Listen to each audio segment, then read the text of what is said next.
Hello guys, welcome back to my YouTube channel Life and Lily. അപ്പോൾ ഇടയ്ക്കിടയ്ക്ക് ഒരു ചെറിയ ബ്രേക്ക് എടുത്തിട്ട് വീണ്ടും ഞാനിങ്ങനെ വരും. അതേപോലെ തന്നെയാണ് ഞാനിന്ന് കുറച്ചൊരു ബ്രേക്കിന് ശേഷമാണ് വന്നിരിക്കുന്നത്. ഇപ്പോൾ ഞാൻ ബ്രേക്ക് കഴിഞ്ഞ് വരുമ്പോൾ ഞാൻ പറയും ഇനി ഞാൻ സ്ഥിരമായിട്ട് നല്ല കുട്ടിയായിട്ട് വീഡിയോസ് ഇട്ടോളാന്ന് പറയും. പക്ഷേ ടൈമിൻ്റെ കുറച്ചൊരു അഡ്ജസ്റ്റ്മെൻറ്റും കാര്യങ്ങളൊക്കെ വരുന്നതുകൊണ്ടാണ്. പക്ഷേ ഇന്ന് ഞാൻ എല്ലാ ദിവസവും പറയുമ്പോൾ അല്ലെങ്കിൽ ഞാൻ എന്തായാലും ഇടയ്ക്കിടയ്ക്ക് എന്തായാലും നിങ്ങൾക്ക് വീഡിയോസ് കിട്ടും. ഞാൻ ഉറപ്പായിട്ടും വീഡിയോസ് ചെയ്യുന്നതായിരിക്കും. ജർമ്മൻ റിലേറ്റഡ് ടിപ്സും കാര്യങ്ങളൊക്കെ നിങ്ങൾ B1 ചോദിക്കുന്നുണ്ട്, A2 ചോദിക്കുന്നവരുണ്ട്. എനിക്കറിയാം എല്ലാ എക്സാംസും നമുക്ക് ഈക്വലി ഇമ്പോർട്ടൻ്റ് ആണ് നമ്മൾ ഫൈനൽ എഴുതാൻ പോകുമ്പോൾ. അപ്പോൾ എന്തായാലും അതിൻ്റെയൊക്കെ റിലേറ്റഡ് ആയിട്ടുള്ള വീഡിയോസ് ഞാൻ ഉറപ്പായിട്ട് ഇടുന്നതാണ്. അപ്പോൾ ഇന്ന് ജർമ്മൻ എക്സാമിന്റെ ടിപ്സ് ഒന്നും അല്ല, ബട്ട് സ്റ്റിൽ നമ്മളെപ്പോൾ ഏതൊരു സെന്റേഴ്സിൽ ഏത് എക്സാം എടുത്താലും അല്ലെങ്കിൽ ഗൊയ്ത്തെ ജർമ്മൻ എക്സാം ഗൊയ്ത്തയായിട്ട് ഏത് ഇതായാലും നമ്മുടെ ഫസ്റ്റ് ഇതെന്ന് പറഞ്ഞു കഴിഞ്ഞാൽ എന്തായിരിക്കും അവിടെ ചെല്ലുമ്പോൾ, അതായത് അവിടെ എങ്ങനെ എൻ്റെ കൊച്ചി ട്രിവാൻഡ്രത്ത് ഞാൻ കൊച്ചിയിലാണ് എഴുതിയത്. എൻ്റെ എക്സ്പീരിയൻസും കാര്യങ്ങളൊക്കെ ഷെയർ ചെയ്ത് ഓൾറെഡി ഞാൻ വീഡിയോസ് ഇട്ടിട്ടുണ്ട്. ബട്ട് സ്റ്റിൽ നമ്മുടെ അവിടെയുള്ള നമ്മുടെ ഒരു പേഴ്സണൽ എക്സ്പീരിയൻസിലല്ല എന്തൊക്കെ അവിടെ ചെയ്യേണ്ടി വരുമായിരിക്കും, എന്തൊക്കെ കൊണ്ടുപോകണം. എക്സാം എഴുതുന്നേക്കാൾ ടെൻഷനായിരിക്കും ആദ്യം അവിടെ എന്തൊക്കെ കൊണ്ടുപോകണം, ഇന്ന കാര്യങ്ങൾ എടുത്തിട്ടുണ്ടോ, അങ്ങനത്തെ കുറച്ച്. അപ്പം അങ്ങനെ ഞാൻ കൊച്ചി ട്രിവാൻഡ്രം മാത്രമല്ല എല്ലാ സെന്റേഴ്സിനെയും മിനിമലായിട്ട്, അതായത് എങ്ങനെയാണ് മൊത്തത്തിലുള്ള കാര്യങ്ങൾ പറയാനാണ്. അപ്പം ഞാൻ കൊച്ചിയിൽ എഴുതിയാണ്, എനിക്ക് കൊച്ചിയിലെ കാര്യങ്ങൾ വ്യക്തമായിട്ട് അറിയാമായിരുന്നു. പക്ഷെ ബാക്കി സെന്റേഴ്സിനെ എനിക്ക് അറിയത്തില്ലാത്തതുകൊണ്ട് നമ്മുടെ കുറെ ഫ്രണ്ട്സ് ഒക്കെ ഉണ്ടാവുമല്ലോ പല സെന്റേഴ്സിൽ എഴുതിയിട്ടുള്ളത്. അപ്പം അവരോടൊക്കെ ചോദിച്ച് മനസ്സിലാക്കി ഞാൻ എഴുതി വെച്ച് വെൽ പ്രിപ്പയർഡ് ആയിട്ടാണ് ഗൈസ് വന്നിരിക്കുന്നത് നിങ്ങൾക്ക് വേണ്ടി. എന്തായാലും ഇത് നല്ലൊരു ഇൻഫോർമേറ്റീവ് വീഡിയോ ആയിരിക്കും. സോ അപ്പോൾ നമുക്ക് വീഡിയോയിലേക്ക് പോകാം.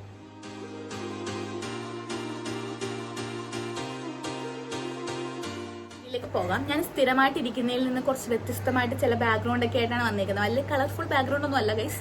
പക്ഷെ ഞാൻ ബാക്ക്ഗ്രൗണ്ട് നോക്കി വന്നതല്ല, കുറച്ച് വെട്ടം കിട്ടുന്ന രീതിയിൽ ഞാൻ വന്നതാണ്. ഇവിടെയാണ് ഞാൻ നോക്കിയപ്പോൾ നല്ല വെട്ടം. അപ്പൊ ഇതൊരു റൂമാണ്, അതുകൊണ്ട് ബാക്ക്ഗ്രൗണ്ടിൽ കുറെ അലുകുലത്തെ സാധനങ്ങളൊക്കെ ഇരിപ്പുണ്ട്. അതൊക്കെ വിട്ട് കളഞ്ഞേക്കാം. ഓക്കെ, നമുക്ക് വീഡിയോയിലേക്ക് പോകാം.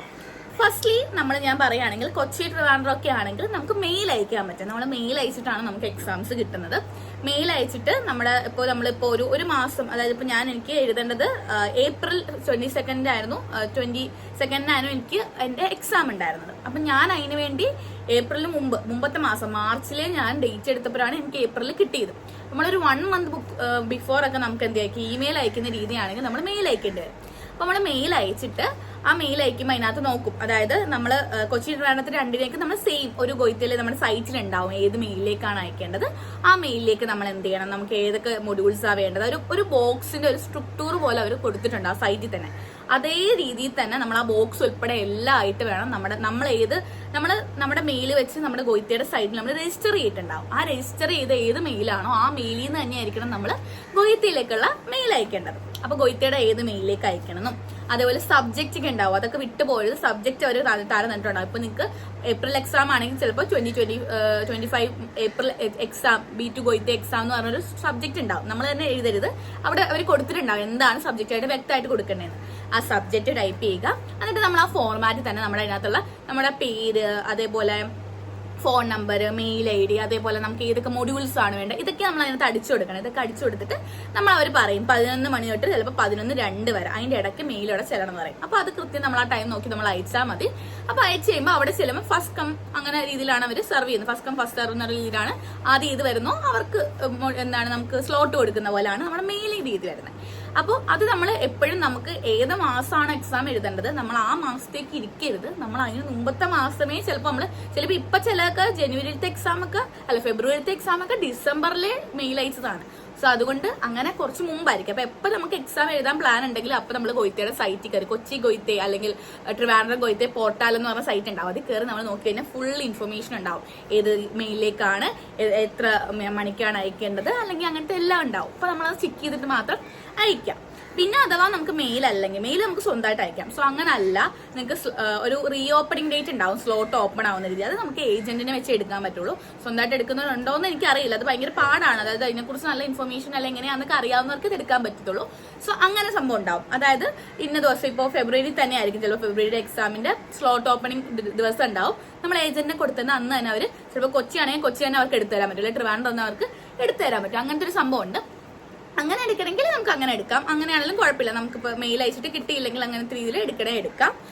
ബട്ട് സ്റ്റിൽ അതിന് അതിന് നേരത്തെ നമ്മൾ പ്രിപ്പയർഡ് ആയിരിക്കണം. കാരണം എക്സാമിന് ആ മാസം തന്നെ ആവണമെന്നില്ല, ചിലപ്പോൾ അതിന് മുമ്പായിരിക്കും സ്ലോട്ട് ഓപ്പൺ ആവുന്നത്. സോ അതനുസരിച്ച് നമുക്ക് ചെയ്യാം. സോ ഇങ്ങനെയാണ് നമ്മുടെ ഡേറ്റ് എടുക്കുന്നത്. ബാക്കി സ്ഥലങ്ങളിലെല്ലാം ചെന്നൈ ആവട്ടെ, ബാംഗ്ലൂർ, കോയമ്പത്തൂർ, ഇതൊക്കെ സ്വന്തമായിട്ട് എടുക്കുന്നത് ഞാൻ കണ്ടുള്ള വളരെ അങ്ങനെ ഞാൻ കണ്ടിട്ടില്ല ആരും. കാരണം നമുക്ക് അതിന്റെ എക്സ്പീരിയൻസ് ഉണ്ടല്ലോ. അതൊക്കെ ഏജന്റ് വൈസാണ്. മെയിൽ അയക്കുന്ന പരിപാടി ഇല്ല. കൊച്ചി ട്രിവാൻഡ്രത്ത് മാത്രമേ മെയിൽ അയക്കുന്ന പരിപാടിയുള്ളൂ. ബാക്കി എല്ലായിടത്തും ഏജന്റ് വൈസ് നമ്മൾ സ്ലോട്ട് ബുക്ക് ചെയ്യുകയാണ് ചെയ്യുന്നത്. സോ സ്ലോട്ട് ബുക്ക് ചെയ്ത് നമുക്ക് അന്നേരം തന്നെ എന്താണ് ഏത് ദിവസമാണെന്നൊക്കെ കിട്ടി അങ്ങനെ സംഭവമാണ്. മെയിൽ അയക്കുമ്പോൾ നമുക്ക് അറിയില്ല എന്നായിരിക്കും എക്സാം എന്നുള്ള ഒരു 2-3 ദിവസത്തിൽ ഏതെങ്കിലും ഒരു ദിവസമായിരിക്കും നമുക്ക് കിട്ടുക. അത് പിന്നീട് നമുക്ക് റിപ്ലൈ മെയിൽ വരുമ്പോൾ അറിയാൻ പറ്റുള്ളൂ. സോ അങ്ങനെയാണ് നമ്മുടെ മെയിൽ അയക്കുന്ന കാര്യങ്ങളൊക്കെ. മെയിൽ അയക്കുന്ന വീഡിയോസ് ചെയ്യാവോ എന്നൊക്കെ കുറെ പേര് എന്നോട് ചോദിച്ചിട്ടുണ്ടാകും. ഞാൻ ആക്ച്വലി ഈ ചാനൽ കുറച്ച് പേര് ചിലപ്പോൾ കണ്ടിട്ടുണ്ടാവും. ഞാൻ മെയിൽ അയക്കുന്ന കൃത്യമായിട്ടുള്ള രീതിയിൽ എങ്ങനെയാണെന്നൊക്കെ ഉള്ളതും അതേപോലെ രജിസ്റ്റർ ചെയ്യുന്ന എല്ലാം വയസ്സ് ഒരു കുറെ നേരം വോയിസ് റെക്കോർഡൊക്കെ ചെയ്ത് ഞാനൊരു വീഡിയോ ഇട്ടതാണ്. പക്ഷെ അത് കൊയ്ത്തയുടെ കോപ്പി റൈറ്റിംഗ് ഇഷ്യൂസ് എന്നൊക്കെ പറഞ്ഞ് അത് പോയി ഗൈസ്, റിമൂവ് ആക്കേണ്ടി വന്നു. അതുകൊണ്ടാണ് അതില്ലാത്തത്. സോ അതുകൊണ്ടാണല്ലേ ഞാൻ ഒന്നുകൂടി നോക്കട്ടെ വേറെ ഏതെങ്കിലും രീതിയിൽ കുറച്ച് കാര്യങ്ങളൊക്കെ കൊയ്ത്തയുടെ അത്ര റിലേറ്റഡ് ആക്കാതെ രീതി നമുക്ക് ചെയ്യാൻ പറ്റുമെങ്കിൽ ഞാൻ ചെയ്യാമെന്ന് നോക്കുന്നതായിരിക്കും. പിന്നെ മെയിൽ അയച്ച് ഇതൊക്കെ കഴിഞ്ഞ് കഴിഞ്ഞിട്ട് നമുക്ക് ഇനി ഞാൻ നെക്സ്റ്റ് എന്തൊക്കെ നമ്മൾ കൊണ്ടുപോകണം എന്നുള്ളത്, അതായത് ഇപ്പൊ ഞാൻ ഫസ്റ്റ് കൊച്ചി ട്രിവാൻഡ്രത്ത് പറയുകയാണെങ്കിൽ നമ്മൾ മെയിൽ അയച്ച് ചിലപ്പോൾ ഒരു 10-15 ദിവസം കഴിയുമ്പോൾ നമുക്ക് റിപ്ലൈ മെയിൽ വരും. നമുക്ക് സ്ലോട്ട് കിട്ടിയിട്ടുണ്ടെങ്കിൽ നമുക്ക് റിപ്ലൈ മെയിൽ വരും. സ്ലോട്ട് കിട്ടിയിട്ടില്ലെങ്കിൽ ഒരു മെയിൽ ഉണ്ടാവില്ല. സോ റിപ്ലൈ മെയിൽ ഉണ്ടെങ്കിൽ നമ്മളോട് പറയും ഇപ്പൊ 15-16 ഫെബ്രുവരി 15-16 ആയിരിക്കും എക്സാം ഡേറ്റ്. ഇതിൽ ഏതെങ്കിലും ഒരു ദിവസമായിരിക്കും നമ്മുടെ എക്സാം ഡേറ്റിനായിരിക്കും ആദ്യം വരുന്ന മെയിലിൽ വരിക. നിങ്ങൾക്ക് ഫണ്ട് അടയ്ക്കേണ്ടത്, അതായത് നിങ്ങൾ എക്സാം രജിസ്ട്രേഷൻ നടത്തണം, ഒന്ന് ഫീസ് അടക്കണം. അത് അടയ്ക്കേണ്ടത് കൊച്ചിയിലാണ് എക്സാം കിട്ടിയേക്കുന്നതെങ്കിൽ കൊച്ചി തന്നെ ആയിരിക്കുന്നില്ല, ചിലപ്പോൾ ട്രിവാൻഡ്രം പോകേണ്ടി വരും. എന്റെ അങ്ങനെ ആയിരുന്നു, എന്റെ എക്സാം കൊച്ചി ആയിരുന്നു, പക്ഷെ ഫീസ് അടക്കേണ്ടത് ട്രിവാൻഡ്രത്തായിരുന്നു. അപ്പൊ അങ്ങനെ വരാം. അപ്പൊ അത് കൃത്യമായിട്ട് കൊടുക്കും. ആദ്യം ഒരു ബോക്സ് പോലെ ഏറ്റവും അവസാനം ഉണ്ടാവും.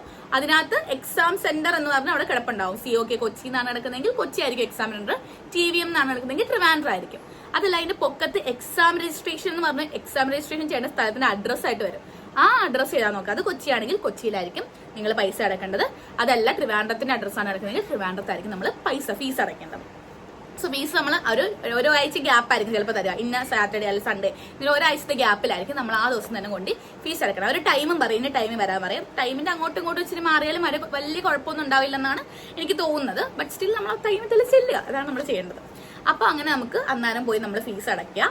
ഇപ്പൊ എനിക്ക് കൊച്ചിയിലായിരുന്നു എക്സാം, പക്ഷെ എനിക്ക് ഫീസ് അടയ്ക്കേണ്ടത് ട്രിവാൻഡ്രത്തായിരുന്നു. അപ്പൊ ട്രിവാൻഡ്രം വരെ ഫീസ് അടക്കാൻ വേണ്ടി പോയി. അങ്ങനെ ട്രിവാൻഡ്രത്ത് ഫീസ് അടച്ചു. സോറി ഗൈസ്, അതെന്താന്ന് പറഞ്ഞു കഴിഞ്ഞാൽ ഞാൻ ആക്ച്വലി ഇപ്പോൾ ഒരു റൂമിന്റെ ജനലിന്റെ ഭാഗത്താണ് ഇരിക്കുന്നത്. ഇതിലെ കൂടി ആര് പോയാലും എൻ്റെ വീട് ഫ്രണ്ടാണ്, ആര് പോയാലും എനിക്ക് കാണാം. അപ്പോൾ ഒരു പോകുമ്പോൾ നമുക്കൊരു സംസാരിക്കുന്ന ഒരു ചമ്മൽ വരുന്നതാണ് നിങ്ങളിപ്പോൾ കണ്ടത്. ഓക്കെ, നമുക്ക് കണ്ടിന്യൂ ചെയ്യാം. അപ്പൊ ഞാൻ ട്രിവാൻഡ്രത്തായിരുന്നു പോയി ഫണ്ട് അടച്ചത്. അങ്ങനെ ട്രിവാൻഡ്രത്ത് പോയി ഫണ്ട് അടച്ചു. സോ അത് കഴിഞ്ഞപ്പോൾ അപ്പൊ ആ മെയില് അന്ന് നമ്മൾ ഇന്ന സാധനങ്ങൾ നമ്മുടെ ജസ്റ്റ് പാസ്പോർട്ട് ID കൊണ്ടുപോകാനുള്ള രീതിയിലാണുള്ളത്. അല്ല വേറെ 2 പാസ്പോർട്ട് സൈസ് ഫോട്ടോ എടുത്തോളാനും പറഞ്ഞു പൈസ അടക്കാൻ പോയപ്പോൾ. വേറെ പ്രത്യേകിച്ചൊന്നും ഉണ്ടായിരുന്നില്ല. ബാക്കി നമ്മൾ ചെന്നൈ അങ്ങനെ ബാംഗ്ലൂർ അങ്ങനെയൊക്കെ ആണെങ്കിൽ നമ്മൾ സ്പോട്ടായിട്ടുള്ള ഇതിൽ ഏജന്റിന് പൈസ കൊടുത്ത് തന്നെയായിരിക്കും നമ്മൾ നമ്മുടെ ഇതെടുക്കുന്നത്. അതുകൊണ്ട് നമുക്ക് പിന്നെ അത് ഓൺലൈൻ പറ്റും. പക്ഷെ കൊച്ചിയിൽ വേണ്ട നമ്മൾ ചെന്ന് തന്നെ ഫണ്ട് അടയ്ക്കണം, നമ്മൾ തന്നെ ചെല്ലണം. നമ്മൾ വേറെ ആരെങ്കിലും വിടുകയാണെങ്കിൽ അവരുടെ കുറെ പേഴ്സണൽ IDs കാര്യങ്ങൾ, നമ്മുടെ IDs അങ്ങനത്തെ ഒക്കെ മെയിൽ ചെയ്ത് കൊടുക്കണം. അങ്ങനെയാണ് നമുക്ക് ഞാൻ അന്വേഷിച്ച് പറഞ്ഞത്. ഞാൻ ആദ്യം ട്രിവാൻഡ്രം ആയതുകൊണ്ട് വേറെ ആരെങ്കിലും ചെന്നാൽ ഓക്കെ ആണെന്നുള്ളത് നോക്കിയായിരുന്നു. അപ്പൊ ഇങ്ങനെയാണ് നമ്മൾ അറിഞ്ഞത്. പിന്നെ ഞാൻ തന്നെ പോകുമായിരുന്നു, ഞാനും എൻ്റെ ഒരു ഫ്രണ്ടും ഉണ്ടായിരുന്നു, ഞങ്ങൾ പോവുകയാണ് ചെയ്തത്. സോ ഇതാണ് വരുന്നത്. ബാക്കി ബാംഗ്ലൂർ കോയമ്പത്തൂർ വരെയൊക്കെ ആണെങ്കിൽ നമുക്ക് സ്പോട്ടായിട്ട് നമ്മൾ സ്ലോട്ട് എടുക്കുന്നുണ്ടെങ്കിൽ അന്നേരം തന്നെ ഫീസ് നമ്മൾ അടയ്ക്കുകയാണ് ചെയ്യുന്നത്. പിന്നെ അത് കഴിയുമ്പോൾ അപ്പൊ കൊച്ചി ട്രിവാൻഡ്രത്തെ ഡേറ്റ് 15-16. അപ്പൊ അതിന് മുമ്പ് അത് കഴിഞ്ഞിട്ട് പിന്നെ നമുക്ക് കൊച്ചി ട്രിവാൻഡ്രത്ത് ഒരു മെയിൽ വരും. അതിലുണ്ടാവും ഇന്ന ദിവസമായിരിക്കും ടൈം ഷെഡ്യൂൾ. ഇപ്പൊ എന്റെ 4 മൊഡ്യൂൾ ഞാൻ ഒന്നിച്ചെടുത്തോണ്ട് തന്നെ എന്നെ 4 മൊഡ്യൂളിന്റെ ഷെഡ്യൂളായിട്ട് പറഞ്ഞിട്ടുണ്ടായിരുന്നു. മോർണിംഗ് വന്നിട്ട് നമ്മുടെ ലേസൺ ഹ്യോർ ആൻഡ് ട്രൈബൻ മോർണിംഗ് ഇന്ന ഇത്ര മണിക്കായിരിക്കും. അതുപോലെ തന്നെ രാവിലെ 8 മണിക്ക് റിപ്പോർട്ട് ചെയ്യണം. അങ്ങനെ 8 അങ്ങനെ എന്തോ പറഞ്ഞു. നമ്മൾ 7:30 ചെന്നു അന്നേരം അവർ കയറ്റി കേട്ടോ. നമ്മൾ കുറച്ച് നേരത്തെ എഴുന്നോർത്ത് കുഴപ്പമില്ല, അവരെല്ലാം അറേഞ്ച് ചെയ്ത് നമ്മൾ എഴുതി തരും. സോ അങ്ങനെ ചെല്ലണം. റിപ്പോർട്ടിംഗ് ടൈം വന്നു. പിന്നെ ഇങ്ങനെ ഇത്ര മണിയൊക്കെ എക്സാം, ഇത്ര മണി തൊട്ട് ഇപ്പോൾ ഒരു 12:30 to 1 o'clock ലഞ്ച് ബ്രേക്ക് ആയിരിക്കും. സോ അത് കഴിഞ്ഞാൽ 1:15 ആകുമ്പോൾ ഇന്ന സ്പ്രഹനായിരുന്നു എൻ്റെ ഉച്ച കഴിഞ്ഞിട്ട് അങ്ങനെ നടത്തും. അങ്ങനത്തെ എല്ലായിട്ടൊരു പക്ക ഒരു ടൈം ടേബിൾ മാതിരിയുള്ളവർ അയച്ചു തരും. സോ അതാണ് പിന്നെ വരുന്നത്. അപ്പോൾ അന്ന് തന്നെ ഏത് എക്സാം ഡേറ്റ് അന്ന് ആ മെയിലിൽ ഫിക്സ് ആയിട്ട് അവർ പറഞ്ഞിട്ടുണ്ടാവും, ഏത് ദിവസമാണെന്നുള്ളത് പറഞ്ഞിട്ടുണ്ടാവും. അപ്പോൾ നമ്മളത് നോക്കിയാൽ മതി. അതേപോലെ തന്നെ അതിൽ കുറേ കാര്യങ്ങളുണ്ടാവും, എന്തൊക്കെ കൊണ്ടുപോകണം, നമ്മൾ എന്തൊക്കെ അവിടെ വെച്ച് ചെയ്യാൻ പാടില്ല, അല്ലെങ്കിൽ എന്തൊക്കെ റെസ്ട്രിക്ഷൻസ് ആണുള്ള എല്ലാം ഉണ്ടാവും. അപ്പോൾ അതിന് മെയിൻലി വരുന്നതായിരിക്കും. അതിന്റെ താഴെ കുറച്ച് ഡോക്യുമെന്റ്സ് ആയിട്ട് നമുക്ക് അറ്റാച്ച്ഡ് ഡോക്യുമെന്റ്സ് കിട്ടും. കൊച്ചി ട്രിവാൻഡ്രത്താണ് ഞാനിപ്പോൾ പറയുന്നത്. ഒരു അറ്റാച്ച്ഡ് ഡോക്യുമെന്റ്സ് ആയിട്ട് ഒരു 3 PDF മാതിരി കിട്ടും. അതിൽ 2 PDF ആണ് നമ്മൾ കോപ്പി എടുത്ത് ഫില്ല് ചെയ്യേണ്ട കാര്യങ്ങൾ. ഒരു PDF അതിനകത്ത് ഒരു സാധനം എങ്ങനെയാ ഫില്ല് ചെയ്യേണ്ടതെന്നുള്ള ഒരു മോഡൽ കാണിക്കുന്നതാണ് ഒരു PDF. അത് നിങ്ങൾ നോക്കണ്ട. ബാക്കി 2 PDF നമ്മൾ നമ്മുടെ ഡീറ്റെയിൽസും കാര്യങ്ങളൊക്കെ കൊടുത്ത് ഫില്ല് ചെയ്ത് കോപ്പി എടുത്ത് നമ്മളവിടെ കൊയ്ത്തിയൽ എക്സാമിന് അന്ന് കൊണ്ടുപോകേണ്ട സാധനങ്ങളായിരുന്നു. അത് 2 നമ്മൾ കോപ്പി എടുത്ത് കൊണ്ടുപോകണം. അതേപോലെ തന്നെ നമ്മുടെ പാസ്പോർട്ട് കൊണ്ടുപോകണം. നേരത്തേക്ക് ആധാർ കാർഡ് വരെ ഓക്കെ ആയിരുന്നു, പക്ഷെ ഇപ്പൊ എല്ലായിടത്തും കഴിഞ്ഞ ഒരു സെപ്റ്റംബർ കൊണ്ട് എല്ലായിടത്തും നിർബന്ധമായിട്ടും ഇന്ത്യയിലെ എല്ലാ കൊയ്ത്ത് സെന്റേഴ്സിലും നമ്മൾ എക്സാം എഴുതാൻ പോകുമ്പോൾ നമ്മുടെ കയ്യിൽ ഉണ്ടാവേണ്ടത് പാസ്പോർട്ട് തന്നെയാണ്. സോ പാസ്പോർട്ട് വേണം, അതെല്ലാവരും ശ്രദ്ധിക്കുക. പാസ്പോർട്ട് കൊണ്ടുപോകണം. പിന്നെ 2 പാസ്പോർട്ട് സൈസ് ഫോട്ടോ എടുത്തോളാം മതി. നമ്മുടെ പ്രൊഫൈൽ പിക്കിനോ അല്ലെങ്കിൽ നമ്മുടെ എന്തെങ്കിലും കാര്യങ്ങൾക്ക് ഒരു ഇത് വന്നു കഴിഞ്ഞാൽ എന്ന രീതിയിൽ 2 ഫോട്ടോ, പാസ്പോർട്ട് സൈസ് ഫോട്ടോ, നമ്മൾ സാധാ പാസ്പോർട്ട് സൈസ് ഫോട്ടോ 2 എടുക്കാനും പറഞ്ഞിട്ടുണ്ടായി. പെന്നും കാര്യങ്ങളും ഒന്നും വേണ്ട, അതൊക്കെ എല്ലായിടത്തും അവൈലബിൾ ആണ്. അത് എല്ലാ സെന്റേഴ്സിലും അവൈലബിൾ ആണ്. നമ്മുടെ പേഴ്സണൽ ആയിട്ടുള്ള പെൻ അങ്ങനെയൊന്നും പറ്റില്ല. ഡിജിറ്റലൈസ്ഡ് ആയിട്ടുള്ള വാച്ച് കാര്യങ്ങൾ ഒന്നും പറ്റില്ല. സോ അത് ഞാൻ കൂടുതൽ പറഞ്ഞു തരാം. ഇങ്ങനെയായിരുന്നു കൊച്ചി ട്രിവാൻഡ്രത്ത് വന്നത്. സോ അപ്പൊ കൊച്ചി ട്രിവാൻഡ്രത്ത് ആയിക്കോട്ടെ, എല്ലായിടത്തും നമുക്ക് ബാഗ് വെക്കാൻ സ്ഥലമുണ്ട്. നമ്മൾ ഒറ്റയ്ക്കാണ് പോകുന്നത്, അല്ലെങ്കിൽ നമ്മൾ വലിയ ലഗേജ് ഒക്കെ ആയിട്ടാണ് പോകുന്നതെങ്കിൽ ബാഗ് വെക്കാൻ വേണ്ടി നമുക്ക് സ്ഥലം ഉണ്ടായി. കൊച്ചിയിലുണ്ടായി. ഞാനിപ്പോൾ അന്വേഷിച്ച എല്ലാ സ്ഥലങ്ങളിലും ബാഗ് വെക്കാനുള്ള സ്ഥലം ഉണ്ടായി. കൊച്ചിയിൽ വന്നിട്ട് നമുക്ക് വെളിയിൽ തന്നെ, അതായത് നമ്മൾ കയറുന്ന അവിടെ തന്നെ ആയിട്ട് അവരിങ്ങനെ ബാഗ് മേടിച്ച് വെച്ചിട്ട് നമ്മുടെ ഒരു എന്തോ പേരെഴുതി നമുക്ക് കാർഡ് പോലെയൊക്കെ തരും. അങ്ങനത്തെ രീതിയിൽ നമ്മുടെ പേരെഴുതി വെച്ച് ബാഗ് ഒന്നും മാറിപ്പോതിരിക്കാൻ വേണ്ടി അവിടെ വെക്കുക എന്നുള്ളത്. മാക്സിമം ഒരു ബാഗ് അകത്തോട്ട് കൊണ്ടുവരണമെന്നാണ് പറയുന്നത്. അവിടെ സൈഡിൽ വെറുതെ വെക്കുന്നതാണ്. സോ അതുകൊണ്ട് നിങ്ങൾക്ക് ബാഗ് ഇല്ലെങ്കിൽ നല്ലതാണ്. ബാഗ് ഉണ്ട് എന്ന് പറഞ്ഞൊരു കുഴപ്പമില്ല. എല്ലാ കാര്യങ്ങളും ഫോൺ ഉൾപ്പെടെ എല്ലാം നമ്മൾ ആ ബാഗിൽ വെച്ച് ആയി നിന്ന് വെക്കും. എന്നിട്ടാണ് വെളിയിൽ പോലും അവർ കയറ്റി ഇരുത്തുന്നത്. സോ നമ്മുടെ കയ്യിൽ ഒന്നും ഉണ്ടാവില്ല. നമുക്ക് എക്സാം ടൈം വരെ ഒന്നും യൂസ് ചെയ്യാനോ കാര്യങ്ങളോ ഒന്നും ഉണ്ടാവില്ല. അങ്ങനെയാണ് കൊച്ചി ട്രിവാൻഡ്രത്ത് വന്നത്. പിന്നെ ഇപ്പൊ ഞാനിപ്പോ കൊച്ചി ട്രിവാൻഡ്രത്തെ കാര്യങ്ങളൊക്കെ എന്തൊക്കെ കൊണ്ടുപോകണം എന്നുള്ളത് ഞാൻ പറഞ്ഞു. പിന്നെ നമ്മുടെ കോയമ്പത്തൂരാണെങ്കിൽ അപ്പൊ നമ്മുടെ കൊച്ചി ട്രിവാൻഡ്രത്ത് നമ്മളവിടെ ചെല്ലുമ്പോഴാണ്, കൊച്ചിയിലും ട്രിവാൻഡ്രത്ത് നമ്മളവിടെ ചെല്ലുമ്പോഴാണ് നമുക്ക് അവർ ഹോൾ ടിക്കറ്റ് തരും. നമ്മുടെ നെയിമും കാര്യങ്ങളൊക്കെ അവർ വെച്ച് നമ്മൾ ഡബിൾ ചെക്ക് ചെയ്യും. എന്നിട്ട് അവർ നമുക്ക് പെന്നും തരും, നമുക്ക് ഹോൾ ടിക്കറ്റും തരും. അങ്ങനെയാണ് ചെയ്യുന്നത്. പക്ഷെ നമ്മുടെ കോയമ്പത്തൂർ ഒക്കെ എങ്ങനെയാന്ന് പറഞ്ഞു കഴിഞ്ഞാൽ ഹാൾ ടിക്കറ്റ് നമുക്ക് എന്താണ് നമ്മുടെ അതായത് നമ്മൾ കോയമ്പത്തൂർ എങ്ങനെയാന്ന് പറഞ്ഞാൽ നമ്മുടെ ഇപ്പൊ നമ്മൾ മെയിലല്ലല്ലോ, അല്ലാതെയാണല്ലോ. അപ്പൊ നമ്മൾ ചെയ്യുന്ന സമയത്ത് നമ്മൾ സ്ലോട്ട് ബുക്ക് ചെയ്യുമ്പോൾ നമുക്കൊരു പാസ്വേഡും കാര്യങ്ങളൊക്കെ കിട്ടും. ആ പാസ്വേഡ് ഉപയോഗിച്ച് നമ്മൾ ഇവരുടെ സൈറ്റിൽ കയറിയിട്ട് നമ്മൾ നമ്മുടെ ഹോൾ ടിക്കറ്റ് ഡൗൺലോഡ് ചെയ്തെടുക്കുക ചെയ്യുന്നത്. എന്നിട്ട് അത് പ്രിന്റ് എടുത്തിട്ട് നമ്മൾ കൊണ്ടുപോവുക ചെയ്യുന്നത്. ഹോൾ ടിക്കറ്റ് നമ്മൾ ഇവിടുന്ന് കൊണ്ടുപോകണം. പക്ഷെ അത് നമുക്ക് എന്താണ് മെയിലായിട്ട് അയച്ചും തരില്ല. നമ്മൾ ആ സ്ലോട്ട് ബുക്ക് ചെയ്ത്, ഇപ്പൊ ഏജന്റ് ആണെങ്കിൽ ഏജന്റ് ബുക്ക് ചെയ്ത സ്ലോട്ടിന്റെ ഒരു പാസ്വേഡ് കിട്ടും. ഏജന്റ് തന്നെ ചിലപ്പോൾ നമുക്ക് ആ ഹോൾ ടിക്കറ്റ് എടുത്തു തരും. ആ ഹോൾ ടിക്കറ്റ് പ്രിന്റ് എടുത്തിട്ട് വേണം നമ്മൾ കൊണ്ടുവരാം. പ്രിന്റിൽ നമ്മൾ നമ്മുടെ ഫോട്ടോയും കാര്യങ്ങളൊക്കെ ഒട്ടിച്ചിട്ട് നമ്മൾ അതാണ് അവിടുത്തെ ഹോൾ ടിക്കറ്റ് ആയിട്ട് നമ്മൾ കൊണ്ടുപോകേണ്ടത്. പിന്നെ ബാംഗ്ലൂർ ആണെങ്കിൽ നമുക്ക് മെയിലിൽ തന്നെ നമ്മുടെ റെസിപ്റ്റ് രീതിയിൽ, ബാംഗ്ലൂരും ഒക്കെ നമുക്ക് ഇതേപോലെ തന്നെ മെയിലിലാണ് സംഭവങ്ങൾ വരുന്നത്. ചെന്നൈയിൽ എന്ന് പറഞ്ഞു കഴിഞ്ഞാൽ നമുക്ക് ഫീസ് അടച്ചതിന് ഒരു റെസിപ്റ്റ് നമ്മുടെ മെയിലിൽ വരും. ആ ഫീസ് അടച്ച റെസിപ്റ്റ് തന്നെയാണ് അതിനകത്ത് നമ്മുടെ പേടിഎം നമ്പർ, അതായത് നമ്മുടെ ഹോൾ ടിക്കറ്റ് നമ്പർ ഒക്കെ ഉണ്ടാവും. അത് തന്നെയാണ് നമ്മുടെ ആ റെസിപ്റ്റ് തന്നെയാണ് നമ്മുടെ ഹോൾ ടിക്കറ്റ് ആയിട്ട് യൂസ് ചെയ്തത്. പിന്നെ ഇതൊന്നും നിങ്ങൾ ഭയങ്കര ബോധപ്പെടാവേണ്ട കാര്യമല്ല. ഇതെല്ലാം നമ്മുടെ മെയിൽ വരുമ്പോൾ അതിൽ സ്ഥിരമായിട്ടുണ്ടാവും. ഞാൻ ജസ്റ്റ് ഒരു കോമൺ ഐഡിയ കിട്ടാൻ വേണ്ടി ഞാൻ പറഞ്ഞു തന്നേ ഉള്ളൂ. പിന്നെ അപ്പൊ ഇതൊക്കെയാണ് വരുന്നത് ഹോൾ ടിക്കറ്റും കാര്യങ്ങൾ. പിന്നെ എല്ലായിടത്തും കോമൺ ആയിട്ട് എന്തൊക്കെ കൊണ്ടുപോകണം എന്ന് വെച്ചാൽ നിർബന്ധമായിട്ടും പാസ്പോർട്ടാണ് നമ്മുടെ ഐഡിയ. പാസ്പോർട്ട് നോക്കി നമ്മൾ മറ്റേ എയർപോർട്ടിലേക്ക് കയറുമ്പോൾ ഒരു പാസ്പോർട്ട് നോക്കി അവിടെ ചെക്ക് ചെയ്തിട്ടൊക്കെ വിടണം. സോ അതുകൊണ്ട് പാസ്പോർട്ട് എന്തായാലും നിർബന്ധമായിട്ട് കയ്യിലെടുക്കണം. അതേപോലെ തന്നെ പാസ്പോർട്ട് സൈസ് ഫോട്ടോ, നമ്മുടെ passport size photo 2 passport size photo എടുക്കുക. അത് പലയിടത്തും യൂസ് ആവേണ്ടി പോലും വരാറില്ല. പക്ഷെ അതൊരു അഡീഷണൽ നമ്മുടെ ഒരു സേഫ്റ്റിക്ക് വേണ്ടി എടുക്കുന്നതാണ്. നമ്മുടെ ഫോട്ടോസിലോ അല്ലെ ഹാൾ ടിക്കറ്റിലോ എന്തെങ്കിലും ഒരു കുഴപ്പം വന്നു കഴിഞ്ഞാൽ അവർക്ക് യൂസ് ചെയ്ത് അവർക്ക് ഡിജിറ്റലൈറ്റ് ചെയ്ത് എന്തെങ്കിലും യൂസ് ചെയ്യാൻ വേണ്ടിയാണ് അവർ പറയുന്നത്. സോ എന്റെ കൊച്ചിയിൽ 2 പാസ്പോർട്ട് സൈസ് ഫോട്ടോ യൂസ് ചെയ്തേ വന്നില്ല. അത് അവരുടെ അത്തോലും കയറ്റിയില്ല. അതവരുടെ വെറുതെ ഇടാൻ പറഞ്ഞു. പോരുമ്പോൾ നമുക്ക് വേണ്ടി എടുത്തിട്ട് വരാം. ഞാനത് വിട്ടും പോയി. സോ നമ്മൾ എന്തായാലും അത് പാസ്പോർട്ട് സൈസ് ഫോട്ടോ 2 എടുത്തേക്കുക കയ്യിൽ. അതേപോലെ തന്നെ പാസ്പോർട്ട് ഇത് നിർബന്ധമാണ്. ഇത് ഇത്രയും കാര്യങ്ങൾ നമ്മൾ കൃത്യമായിട്ട് നോക്കണം. പിന്നെ വന്നിട്ട് നമ്മുടെ ഡ്രസ് കോഡ് എന്ന് പറയുന്ന ഒരു സാധനം എങ്ങും കൊയ്ത്തയിൽ ഇതുവരെ ഒന്നും വന്നിട്ടില്ല. ഇന്നതേ വരെയുള്ള ഫോർമൽസ് അങ്ങനത്തെ ഒന്നുമില്ല. ചുരിദാർ ഇടാൻ പാടില്ല, അങ്ങനെയൊന്നും സംഭവങ്ങളൊന്നും ഇല്ല. നമ്മൾ മിനിമൽ ആയിട്ട് പോവുക. അതേപോലെ തന്നെ നമ്മൾ ഓർണമെന്റ്സ്, വാച്ച് ഡിജിറ്റലൈസ്ഡ് ആയിട്ടുള്ളതോ അല്ലെങ്കിൽ ബ്രേസ്ലെറ്റ് കാര്യങ്ങളൊന്നും യൂസ് ചെയ്യേണ്ട.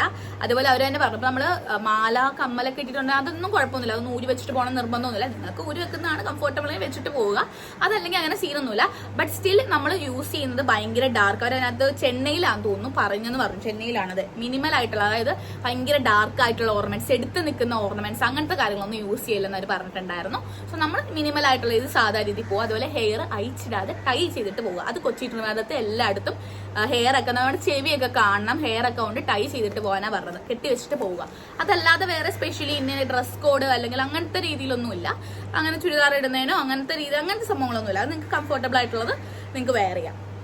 അതാണ് നമ്മുടെ ഡ്രസ് കോഡിൽ വരുന്നത്. സോ ഡിജിറ്റലൈസ്ഡ് ആയിട്ട് വാച്ചോ കാര്യങ്ങളോ ഒന്നും പാടില്ല. അതുണ്ടെങ്കിൽ അവർ അയച്ചു വെക്കും. അതുപോലെ നമ്മൾ കയറുന്നതിന് മുമ്പ് എനിക്കൊന്ന് കൊച്ചി ട്രിവാൻഡ്രത്താണ് ബാക്കിയുള്ള സ്ഥലങ്ങളെയൊക്കെ കുറച്ചുകൂടി ചെക്കിംഗ് ഉള്ളതെന്ന് തോന്നുന്നു. ബാക്കി സ്ഥലത്ത് ഞാൻ ന്യൂഡൽഹി അങ്ങനത്തെ സ്ഥലങ്ങളൊന്നും എനിക്കറിയില്ല. ഞാൻ ഇവിടെ നമ്മുടെ സൗത്ത് ബേസ് ചെയ്യുന്ന സ്ഥലങ്ങളുടെ മെയിൻലി ഞാൻ പറയുന്നത് കൊച്ചി, ട്രിവാൻഡ്രം, ചെന്നൈ, ബാംഗ്ലൂർ, കോയമ്പത്തൂർ അങ്ങനത്തെ രീതിയിലാണ് പറയുന്നത്. അങ്ങനെ നോർത്തിലേക്കുള്ള എനിക്ക് അത്ര ഐഡിയ ഇല്ല. ഞാൻ ഈ രീതിയിലുള്ളതാണ് പറയുന്നത്. സോ അതുകൊണ്ട് നമ്മളെപ്പോഴും കയ്യിലൊന്നും ഇടാതെ പോവുക, എന്തിനാ വെറുതെ ഒരു റിസ്ക് എടുക്കുന്നത്. അപ്പോൾ അതേപോലെ തന്നെ നമ്മൾ കയറുന്നതിന് മുമ്പ്, കൊച്ചിയിലൊക്കെ ആണെങ്കിൽ കയറുന്നതിന് മുമ്പ് അവര് എന്താണ് നമ്മുടെ ഹെയർ ഒക്കെ ടൈ ചെയ്ത് വെക്കുന്നത് നോക്കും. എല്ലാത്തവരും ഹെയർ ടൈ ചെയ്യാൻ പറയും. അതേപോലെ കൈയൊക്കെ ഇങ്ങനെ കാണിക്കാനൊക്കെ പറയും, ഒന്നുമില്ല എന്നൊക്കെ ജസ്റ്റ് എന്നിട്ട് കയറ്റും. അത് ഓരോ വട്ടം ഏത് എക്സാമിന് കിട്ടിയാലും അവരിങ്ങനെ കാണിക്കാൻ പറയും, എന്നിട്ട് കയറ്റും. അതുപോലെ നമ്മുടെ പാന്റ്, നമ്മുടെ ചെക്കിങ്, അത് ചെന്നൈയിൽ, ബാംഗ്ലൂർ അങ്ങനെ ചില സ്ഥലങ്ങളിലൊക്കെ നമ്മൾ ലേഡീസ് വന്ന്, നമ്മൾ ലേഡീസിനെ ആണെങ്കിൽ ലേഡീസ് വന്ന് ചെക്ക് ഒക്കെ ചെയ്ത് നോക്കും. ചിലർ വന്നിങ്ങനെ അവർ തന്നെ ചെക്ക് ചെയ്ത് നോക്കും, ഇല്ലെങ്കിൽ നമ്മളോട് കാണിക്കാൻ പറയും, അങ്ങനെയൊക്കെ ഉണ്ട്. അപ്പൊ നമ്മുടെ പാന്റുകളിൽ പൊതുവേ കണ്ടുവരുന്നതാണ്, നമ്മൾ എവിടെയെങ്കിലും പോയിട്ടുള്ള ടിക്കറ്റോ കാര്യങ്ങളോ എന്തെങ്കിലുമൊക്കെ കിടപ്പുണ്ടാവും. അത് ചിലപ്പോൾ അലക്കിപ്പോൾ അങ്ങനെ പൊടികളായിട്ടാണ്. അതുകൊണ്ട് എപ്പം നമ്മൾ വേറെ ചെയ്താലും അതൊക്കെ നമ്മൾ സ്ട്രിക്റ്റ് ആയിട്ട് ഓർത്തിരിക്കുക. അതിൻ്റെ അകത്തൊന്നും ഒന്നും ഉണ്ടാവില്ലെന്ന് ചെക്ക് ചെയ്യണം. ഇപ്പൊ നമ്മളതിൻ്റെ ചിലപ്പോൾ അവർ നോക്കുമ്പോൾ ഒന്നും കാണില്ല, നല്ലൊരു പേപ്പർ എന്ന രീതിയിൽ പോലും നമ്മുടെ അടുത്ത് കിട്ടണ്ട, പിന്നെ നമുക്കൊരു ടെൻഷനാവും. അതുകൊണ്ട് അതൊക്കെ ചെക്ക് ചെയ്ത്, ഒന്നും പാൻറ്റിലോ അല്ലെങ്കിൽ നമ്മൾ പോക്കറ്റ്സിലോ കാര്യങ്ങളോ ഒന്നും ഉണ്ടാവരുത്. അതൊക്കെ ചെക്ക് ചെയ്തിട്ട് തന്നെ നിങ്ങൾ കൺഫേം ചെയ്തിട്ട് തന്നെ നിങ്ങൾ കയറുക.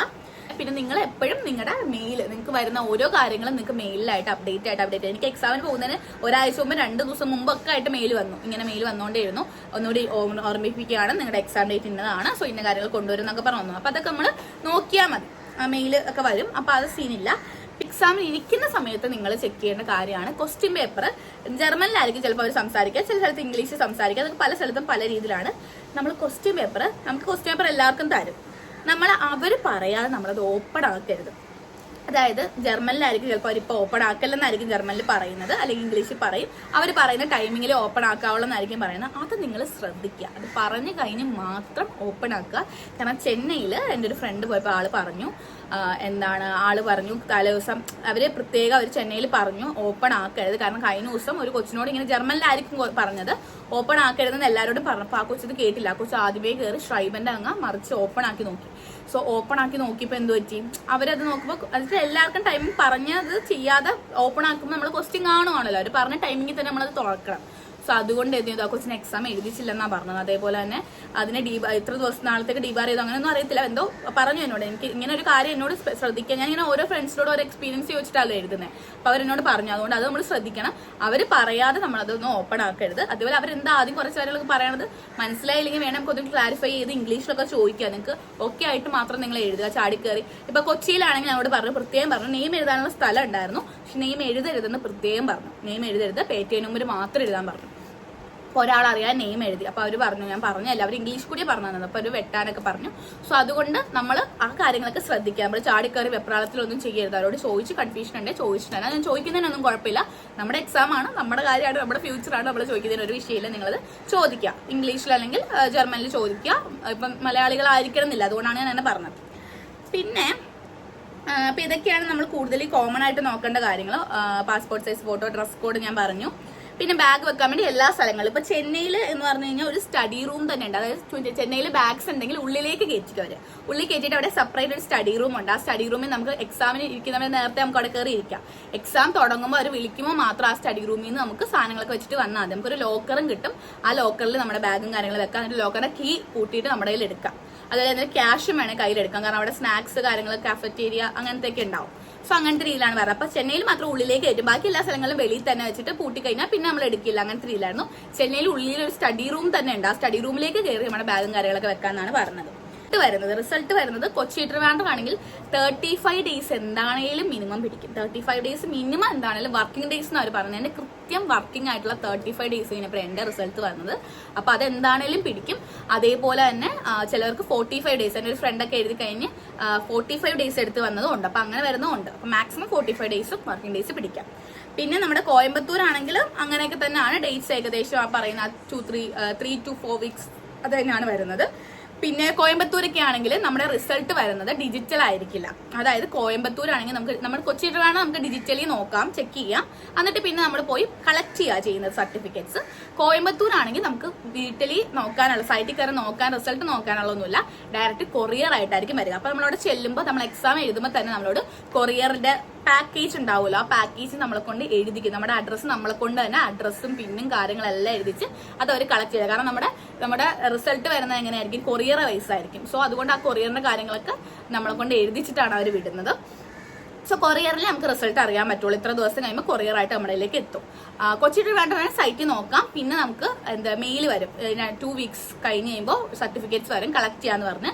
അത് കഴിഞ്ഞ് പിന്നെ 2 വീക്സ് കഴിഞ്ഞ് സർട്ടിഫിക്കറ്റ് വരുമ്പോൾ അവരെന്ത് ചെയ്യുമെന്ന് പറഞ്ഞു കഴിഞ്ഞാൽ ഇപ്പൊ ഒരു അപ്പോയിന്റ്മെന്റ് രീതിയാട്ടോ. ഞാൻ എന്റെയൊക്കെ സമയത്ത് തൊട്ട് ഇപ്പൊ അപ്പോയിന്റ്മെന്റ് രീതിയാണ്. അതായത് നമുക്ക് വെറുതെ ചെന്ന് പറയുന്ന ദിവസം കളക്ട് ചെയ്യല്ല, ഇത്ര ദിവസം വരെ അവിടെ ഉണ്ടാവും സർട്ടിഫിക്കറ്റ്സ് ഉണ്ടാവും, 1 മാസം ചിലപ്പോൾ ഉണ്ടാവും. അതിൽ ഏതൊക്കെ വർക്കിംഗ് ഡേയ്സ് ഉണ്ട്, ഏതൊക്കെയാണ് ഗോയിത്തെ ഓഫ് ആയിട്ടുള്ളത്, അതെല്ലാം അവരുടെ ലിസ്റ്റ് ചെയ്യും. നമുക്ക് ഇഷ്ടമുള്ളൊരു ദിവസം നമുക്ക് ചൂസ് ചെയ്യാം, ആ ടൈമിംഗ് നമുക്ക് ചൂസ് ചെയ്യാം. എന്നിട്ട് ആ ടൈമിങ്ങിൽ നമ്മൾ പോയി, അത് നമ്മുടെ ഗോയിത്തയുടെ സൈഡിൽ തന്നെ അപ്പോയിന്റ്മെന്റ് കയറി നമ്മൾ ചെയ്യുന്നത്. അതൊക്കെ നമുക്ക് പിന്നെ റിസൾട്ട് വന്നു കഴിയുമ്പോൾ ഒരു മെയിൽ വരും, ഇന്ന കാര്യങ്ങൾ അതിലൊക്കെ ഉണ്ടാവും, സർട്ടിഫിക്കറ്റ് കളക്ഷൻ എന്ന് പറഞ്ഞാൽ എല്ലാം ഉണ്ടാവും. അപ്പൊ അത് നോക്കി ചെയ്താൽ മതി. അപ്പൊ ആ ടൈമിങ്ങിൽ തന്നെ നമ്മൾ ചെന്ന് കളക്ട് ചെയ്താൽ മതി. ആ ടൈം തന്നെ കുറച്ച് കടന്നാലും അങ്ങോട്ട് കൊണ്ട് പോയാലും കുഴപ്പമൊന്നുമില്ല. നമ്മൾ എന്നാലും എപ്പോൾ നമ്മൾ ഗോയിത്തയിൽ എന്തിനു പോയാലും നമ്മുടെ പാസ്പോർട്ട് ഉണ്ടായാൽ മതി. അതാണ് മെയിൻ സംഭവം. പാസ്പോർട്ട് ഉണ്ടെങ്കിൽ സീൻ ഉണ്ടാവില്ല. അവരനുസരിച്ച് നമ്മുടെ ഡീറ്റെയിൽസും കാര്യങ്ങളും അവിടെ ഉണ്ടാവും, അതനുസരിച്ച് അവരെ നോക്കിക്കോളും. സോ അതാണ് വരുന്നത്. ബാംഗ്ലൂർ ആണെങ്കിലും ഡിജിറ്റൽ ആയിട്ടാണ് വരുന്നത്. ഡിജിറ്റൽ ആയിട്ടാണ് നമുക്ക് റിസൾട്ട് വരുന്നത്. ബാംഗ്ലൂരൊക്കെ ഡിജിറ്റൽ ആയിട്ടാണ് റിസൾട്ട് വരുന്നത്. ചെന്നൈയിലും ഡിജിറ്റൽ ആയിട്ടൊക്കെ രീതിയിലാണ് റിസൾട്ട് വരുന്നത്. കോയമ്പത്തൂർ കൊറിയർ ആയിരിക്കും. അങ്ങനത്തെ രീതിയിലാണ് വരുന്നത്. നമ്മൾ കോമൺ ആയിട്ട് നോക്കേണ്ട കാര്യങ്ങൾ ഞാൻ എല്ലാം കവർ ചെയ്തു എന്നാണ് എൻ്റെ വിശ്വാസം. ഞാൻ എല്ലാം ഓർക്കാൻ വേണ്ടി എല്ലാം എഴുതി വെച്ചിട്ടാണ് വന്നത്. എല്ലാം കവർ ചെയ്ത് വിശ്വസിക്കുന്നു. സോ ഇനി എന്തെങ്കിലും നിങ്ങൾക്ക് ഡൗട്ട്സ് കാര്യങ്ങളുണ്ടെങ്കിൽ നിങ്ങൾക്ക് ചോദിക്കാം. സോ എന്തെങ്കിലും ഡൗട്ട്സ് ഉണ്ടെങ്കിൽ നിങ്ങൾക്ക് കമന്റ്സിൽ ചോദിക്കാം. അല്ലെങ്കിൽ ഇനി എന്തെങ്കിലും ഇതേപോലത്തെ ഇൻഫോർമേറ്റീവ് ആയിട്ടുള്ള വേറെ ഏതെങ്കിലും പർട്ടിക്കുലർ ടോപ്പിക്കിൽ വേണമെന്നുണ്ടെങ്കിൽ നിങ്ങൾക്ക് അത് ചോദിക്കാം. അതേപോലെ തന്നെ ഇൻസ്റ്റയിൽ കമന്റും കാര്യങ്ങളൊക്കെ ചെയ്യാം. സോ എന്തെങ്കിലും ഉണ്ടെങ്കിൽ ചോദിച്ചാൽ മതി. സോ ഇത് ഇൻഫോർമേറ്റീവ് വീഡിയോ എന്ന് വിശ്വസിക്കുന്നു.